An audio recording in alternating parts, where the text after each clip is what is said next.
ಮುಖ್ಯಮಂತ್ರಿ ಸಿದ್ದರಾಮಯ್ಯನ ನೋಡಲು ಮೇಲ್ಚಾವಣಿ ಮೇಲೆ ಹತ್ತಿದ್ದ ಯುವಕ ಮಹೇಶ್ ಎಂಬಾತನಿಗೆ ವಿದ್ಯುತ್ ತಗುಲಿ ಮುಖ ಕೈ ಭಾಗಕ್ಕೆ ಗಂಭೀರ ಗಾಯಗಳಾಗಿವೆ. ಮಹೇಶ್ ಹುಣ್ಣರಗಿ 22 ವರ್ಷ ಎಂಬ ಯುವಕನಿಗೆ ವಿದ್ಯುತ್ ತಗುಲಿ ಗಂಭೀರವಾಗಿ ಗಾಯಗೊಂಡಿದ್ದಾನೆ.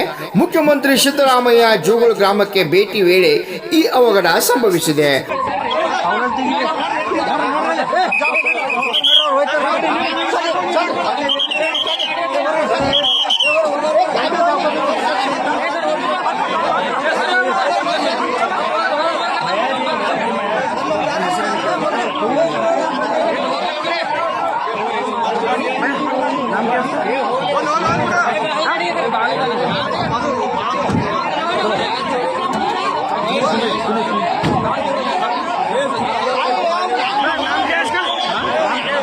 ನಾಮ ಹೆಸರೇನ್ರ ಹುಡುಗಿನ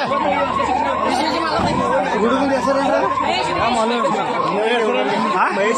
ಮಹೇಶ್ ಹುಣ್ಣರಗಿ ಅಚಾನಕ್ ಕರೆಂಟ್